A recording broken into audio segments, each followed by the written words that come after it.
Okay, hello. Katie and Dr. Heather back again for our second Cozy Couch session. If you tuned in last time, you know that we were discussing all of the benefits of having elevated blood ketone levels from the time you're in utero to a newborn to breastfeeding to a preschooler, all the way up through pretty much graduation. Well, your oldest is 21, so we have a long way to go. And we had some really great feedback, but we also wanted to go a different direction today and have a new conversation. As most of you know, because I know I've shared my story multiple times, I started drinking Keto OS to lower the amount of inflammation I had in my body from rheumatoid arthritis, psoriasis, PCOS, ankylosing spondylitis. I'm kind of a hot mess when it comes to autoimmune issues. Heather laughs because it's true. But I've had really, really good success. But one thing that I didn't jump into it for was weight loss or fat loss, because I was just trying to be able to walk without a cane and be a present mom and able to keep up with my kiddos. Not that I can necessarily do that, but I'm getting better every day. Prove it every day. Look, I use the hashtag without meaning to. But one thing a lot of my friends and family have wanted to do is use it as a weight loss tool, which we are not saying that is what it is at all. It does promote fat loss.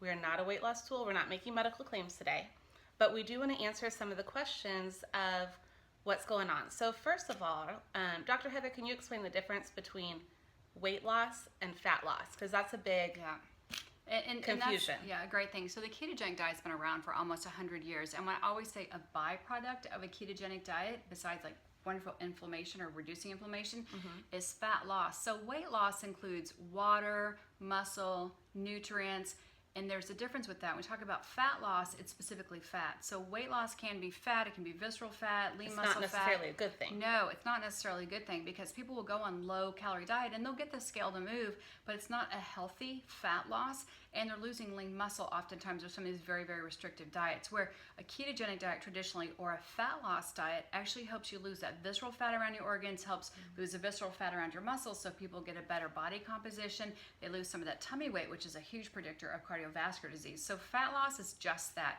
It is fat and not muscle loss. And that's a lot of confusion people get with that, because they focus on the scale rather than the body composition of what's happening. Okay, that's an awesome answer. So another question people ask is why, well, two things. Let's do it part A and part B. So one is why they had a friend who was significantly, so let's say obese or significantly overweight, and they lost a lot of weight faster than the friend that only needs to lose that last 10 pounds and was hoping for just by adding keto she could do it. So there's definitely a difference in the way your body releases the weight and the toxins and the fat, correct? Yes. So there's a lot of factors involved with fat loss, not necessarily weight loss, but fat loss, anywhere from hormone imbalances, whether it's a thyroid imbalance or an estrogen imbalance, testosterone imbalance. Hormones have a lot to play with that. So when we talk about keto or keto OS, it's really a low carb, high fat lifestyle, and that's all that we've really shared in our office. It's never just take this product and eat how you want to eat. It's making those healthier choices, cutting out the non-essential sugars and carbohydrates and things like that. So when you have someone, whether it's 120 pounds to lose or 5 pounds to lose, it's still the same thing happens within your body. You still have to get the metabolic rate up or create thermogenesis, which ketones do. You still have to level out your insulin, because we were taught in school that it's a calorie in, calorie out thing. So whether I'm losing 5 pounds or 50 pounds or 500, it doesn't matter where the calories come from. It can come from a Snickers or a Caesar salad. It's still 400 calories. Now we know that insulin, or we've always known this, we just decided to actually Apply it, absolutely. That insulin's a major depositor of fat. That's insulin's job, deposit fat. So when we're eating foods that require insulin, like carbohydrates and excess proteins, we're going to deposit more fat. So if you're going to take foods and try to really balance out the insulin, that's why we're going to eat fat. So whether it's 5 or 500 pounds, you need to eat the non-hormone foods that actually help balance out our insulin so we don't deposit fat. So it's still the same plan, just the plans happen in different time zones, whether it's a week or a month or a year or two. And obviously the person with more to lose will probably have faster Yeah, they'll lose percentage of more, body 'cause fat, it's a yeah, and it's a percentage. percentage. And we talk about body, we talk about the lean body mass, the bone mass, the visceral fat, the body fat, the water composition. So really good high-tech scales at your physician's office will be able to tell you what your bone mass is, what your water weight is, what your fat weight is, what your visceral fat is, and then again, where you should be ranging from. Because oftentimes that people think that they've got to go back to their high school weight, but their body has changed, hormones has changed, or bone density has changed. A lot of things change as we get older. Hate to say that word, but it does happen. Well, and I've noticed even personally, like the scale can stay the same, but if you're not getting your muscle mass, you don't look quite as, you look a little flappier. Talking myself. Soft is a word. Softer. A little softer at 35. Okay, so that's awesome. That's great information. So the other problem is, I know, like especially my husband does CrossFit and he gets really good results, but there comes a time when him and other people he works out with, they kind of hit a plateau. Why is this happening? Like if you're still, I mean, and I'm only using my husband. I think he's awesome. He looks amazing. But I know what he eats. I know how he eats. But your and body, he's very clean. So why isn't he continuing to get the results he got initially? and this happens for a lot of people. People think that plateaus and stalls are defined by a 2-day no change. And the change is on the scale and on your body measurements. A plateau is really defined as no body changes, no scale changes in really 2 or 3 weeks. It's not just what happens in 5 to 10 days. So that's why Americans tend to give up on a diet no matter what their diet plan is. And that's why we try to teach a lifestyle. So it's something you can live with the rest of your life.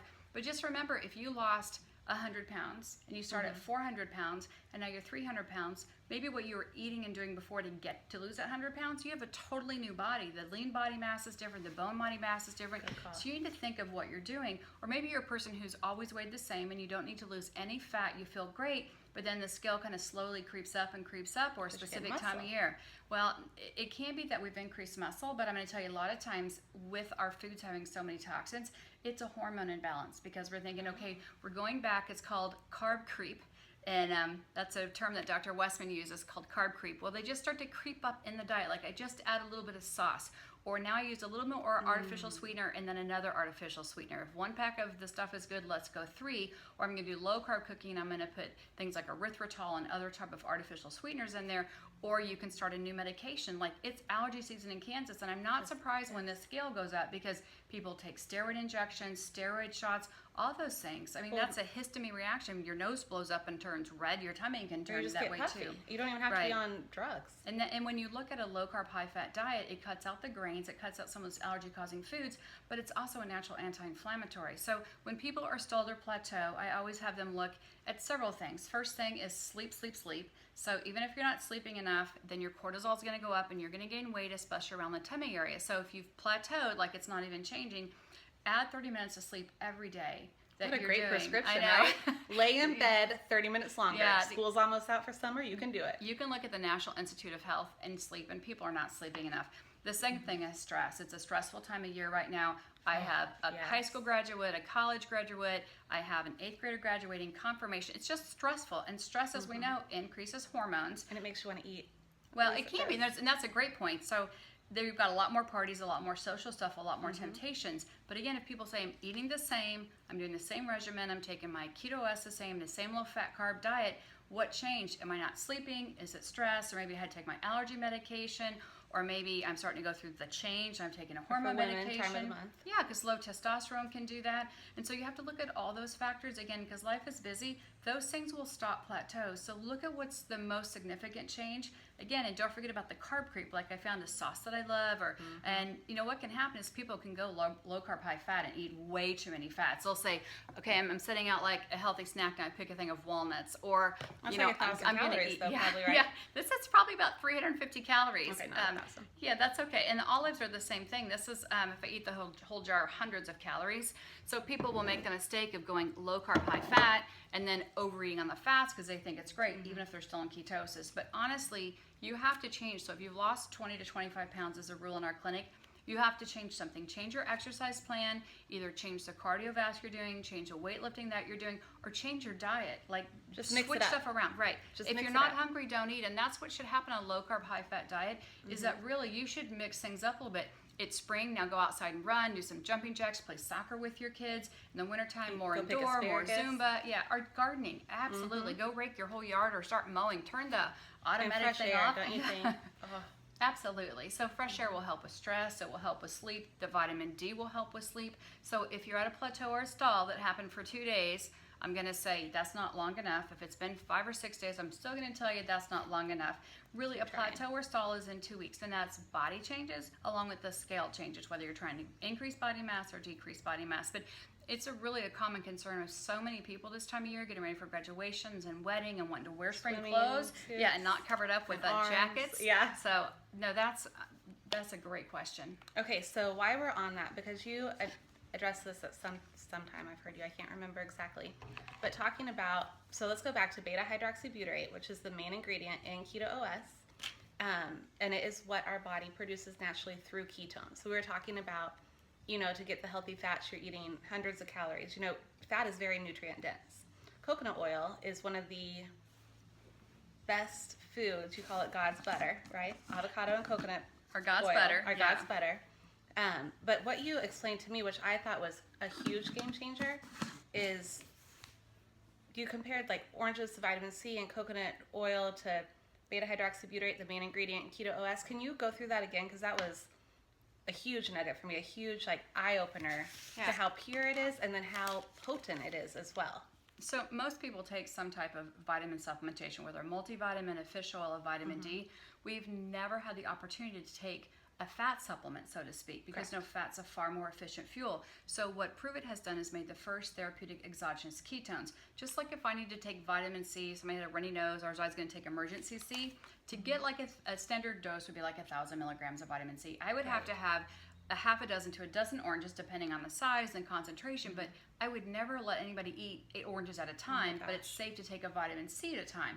So when we look at fat supplements and we look about how much beta hydroxybutyrate, which is a byproduct of fat metabolism, I don't know for sure because it changes from body style. I think I'd have to eat like a half a jar of coconut oil, and 1 tablespoon is 120 calories. So I know that I would probably have to eat at least 10 to 12 tablespoons of fat, so I'd be way over 1,000 calories to get as much beta hydroxybutyrate as in 1 serving of keto OS, which is 110 calories. And the same is true for nuts. I mean, nuts add up really quickly, and what happens is our body takes olives and nuts and fats and breaks them down into beta hydroxybutyrate, and then we use them for fuel that doesn't require any insulin. So we go back to the hormone talk. I can have these fats, but if you're a person whose goal is to do some fat loss or better body composition, and you're eating hordes of MC2 oil and a whole stick of butter at a sitting just for fun, You're gonna have and a whole trouble jar, losing fat. yeah, because it's so But many. your joints will be fluid. Yeah, but it's so many calories, and it's really a lot of stress for your body to have to break down. Because so coconut oil has to be metabolized by your liver and your gallbladder, correct? and stomach. And beta hydroxybutyrate in its exogenous form does not. Right, so think of the orange that I either had to juice or I had to chew and peel, and I had to do all that kind of mechanism action, and it's going to take a while for my body to get through that, anywhere from 30 to 40 minutes, because it's got a stomach and small intestine does absorption. Where if I just take a vitamin C tablet, if it's I can drink it in effervescent form or take a tablet, it's directly into my body or into the cells. So the same thing is true whether I'm eating a jar of coconut oil, which would take a while for my body to process all that. I can simply drink keto OS, and I can put the beta hydroxybutyrate right into my bloodstream system. So it's a great energy source. That's why athletes feel so much better, kids feel so much better, because it's getting into their body without any stress of digestion. Okay, so who would this be dangerous for to take the keto OS? Is there certain people that, I know like people are worried about ketoacidosis. Can you touch on that real quick? Because I know with the weight loss, we talked about what the product is, which doesn't really go with fat loss, but Well, it kind I of know does so many because we people, talk about yes, and toxicity and your right. liver and your gallbladder. And because we've taught diabetics to eat carbs when their blood sugar drops, which is the wrong thing, because if you eat And a low carb, fat. your blood sugar drops, then it goes up, and then we're in this big yo-yo of things. Keto OS is safe for everybody. Like we talked on our Comfy Couch 1, this is 2, that we're born in ketosis. We need healthy fats for our brain and for our joints, and for every cell in our body, there's a fat layer around the cells that we need those. So it's safe for everyone. But if you have an extensive medical history, like you've had heart disease or kidney disease, things like that, just consult with your doctor. But because keto OS bypasses the liver digestion or fatty acid metabolism, and it's already in usable form, our kidneys will excrete it out. Whether you've had kidney stones or dialysis or a single kidney, your body will just excrete that out. It can't get toxic. When we talk about diabetic ketosis, that's a whole different conversation, because that's what happens in a diabetic, and then their liver's trying to metabolize fats. So that's not even a conversation to have with keto OS, because it's an exogenous ketone, like diabetics take exogenous insulin. It goes straight into the bloodstream, so you get that immediate response in the cells. So I can't foresee that happening, someone getting ketoacidosis, because if you're peeing and drinking, it's just going to get excreted. But drink more water. We talk about that every time we talk about anything. And if you think your 1 32-ounce bottle of water a day is enough water, you're not. You got to keep going. So, well, I hope awesome. that we've. I think that's great. I love that a plateau is not 2 to 3 days. And you know what? It kind of reminds me when you go on vacation for a week and you come back, you're like, oh, I gained 8 pounds. You really didn't gain 8 pounds. Well, no, it takes 3,500 calories exactly. to gain a pound. Okay, you so didn't if you gain ate like 8 pounds 50,000 of fat. calories. Right, it's not fat margaritas gain. and chips It's and salsa. Yeah. But it is water weight and things like that. And you could have actually lost lean muscle while you're on vacation because you're laying around and not working out and doing those things. On a beach. Yeah, but I hope we brought some value to your home or to your friends or family. And again, when you're talking about weight plateaus or stagnations, give your body time. Be patient with it. Get some sleep. Reduce some stress through meditation, deep breathing. Take advantage of the vitamin D we have right now from the sunshine. And that can help many, many, many things. And just remember to keep drinking lots of water and love your body. Be kind to it. If you have a plateau, mix it up. All right, talk to y'all later.